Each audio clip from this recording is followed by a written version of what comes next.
So Corey, we have a question from Big Penguin Papa. Big Uh, Penguin Papa. his question is, what do you suggest if you live long distance from a girl and she texts you all the time? Well, because my first experience with this was real long distance. I had a girlfriend that was in the UK, and so this we had video Skype back then. And so typically I would get messages on, back then on Skype, and then later years it would come through WhatsApp messages. If I was busy, if I was doing something and I didn't have my phone, obviously I didn't know the messages were coming through. And so I would text her back when I had time. And then, but typically what I would do, and I've always done when I have girlfriends in other parts of the country or when they're in other countries, typically you're dealing with a time difference as well. And it's at least once a week, maybe twice a week, we're doing a video date.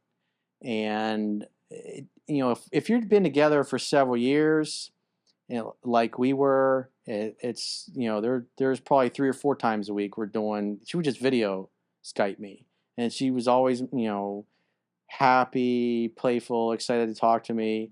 But at the end of the day, I had things to do. I would have to go to a meeting or have to do this or that, so I couldn't always be available. But if you're just kind of casually dating and you're not, or you just got serious after maybe a few months, I'd say maybe once a week, twice a week, you do a video date. And that way, when you do the video dates, you minimize your texting, then what happens is when you actually talk on video, you got lots of things to talk about.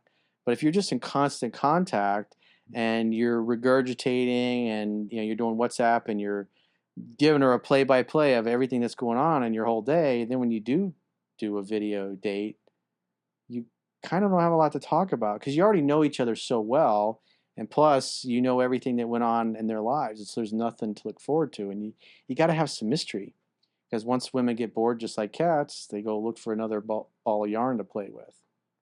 So less always is more, and if you're doing it right, she typically will be complaining that you don't spend enough time talking. Because when a woman's in love, they want your Yeah. attention all the fucking time.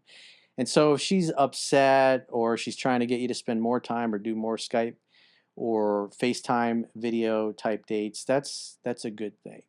And don't you think they should be also trying to set up like to see each other in person as well too? Like either vacations going there or that the Oh yeah, absolutely. Typically, like say you're in the States, at least once a month, you should be flying there, and then she should be flying to where you are. It depends on your income level, because obviously, and then having lockdowns is thrown in the mix where you can't literally do that at times. But the idea is that you typically want to alternate it. One time you go to see her, the next time she comes to see you. So it causes both people are making the effort to see one another. It's not just you, the guy, always getting on the plane to fly to see her, or vice versa for that matter. But if you're going to date long distance, the other thing you have to consider is what's your outcome. If you're going to date somebody that lives in another country and then you want to keep seeing each other and you want to get serious, eventually you're going to have to get married because you do that for a couple of years and they come back and forth and they stay with you months at a time. Eventually, the immigration people are going to start looking at her like, "We think you're working here illegally," and they can just say, "We're not letting you in," and make her get on a plane and fly back home.